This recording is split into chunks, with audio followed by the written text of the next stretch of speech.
Okey, dalam video kali ni saya nak kongsikan di mana kita nak beli TnGo reload pin. So tengok video ni sampai habis. Okay?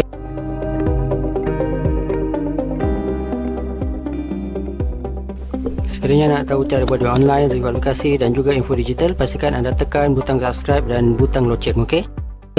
Assalamualaikum warahmatullahi wabarakatuh dan salam sejahtera. Saya TheHaikal, selamat datang ke YouTube channel TheHaikal. Okey, saya kerap kali dapat message ataupun dapat WhatsApp berkenaan dengan macam mana ataupun kat mana kita nak beli reload pin. Sebab sebelum ni saya ada kongsikan untuk reload pin percuma, di mana untuk pengguna baru anda boleh dapat reload pin percuma RM6. Tapi selepas tu what next? Macam mana nak reload TnGo Ewallet ni selain daripada anda menggunakan bank in atau anda menggunakan online banking dan juga kad debit ataupun kad debit ataupun kad kredit lah. Okey, sebenarnya anda boleh beli reload pin tu. Okay, selain daripada tu anda boleh tengok dekat bahagian ni, dekat TnGo Ewallet punya website. So anda tengok kat bawah ni untuk auto reload. Untuk reload ada online banking, credit card dan juga debit card, TnGo Ewallet reload pin. So kat sini dia ada beritahu kat mana anda boleh buy reload pin. So where to buy reload pin, anda boleh klik sini. Kita tengok So sebenarnya tak banyak lah kat tempat yang boleh anda beli. Sebelum ni saya pernah cakap dengan orang, boleh cuba tanya kat 7E. So ini adalah dia punya senarai. Kalau ikutkan sini, nampaknya dah ada merchant name.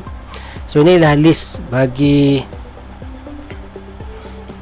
apa, ini adalah list di mana anda boleh beli reload pin dan anda boleh top up anda punya TnGo Ewallet lah. Kat sini ada lebih daripada, ada berapa katnya ni, banyak lah. Saya rasa dalam 500-600, banyak. So kat sini macam saya cakap tadi, dekat 7E anda boleh beli. So dekat 7E, so anda tengok kat sini ada Johor ke negeri-negeri yang anda nak tengok. So katakanlah anda duduk Kelantan contoh, ada tak? So kat sini anda boleh tengok Kelantan lah. Kelantan, 7E Kelantan pun ada juga. So saya rasa hampir semua 7E anda boleh belilah. Anda just pergi sana, cakap anda nak beli reload pin untuk TnGo Ewallet lah. So nanti dia akan beri sama juga kad tu, macam kad top up tu. Dan kemudian anda boleh tengok video sebelum ni, cara macam mana nak top up. Saya ada bagi di bahagian description juga, dan video kat atas ni pun ada jugalah.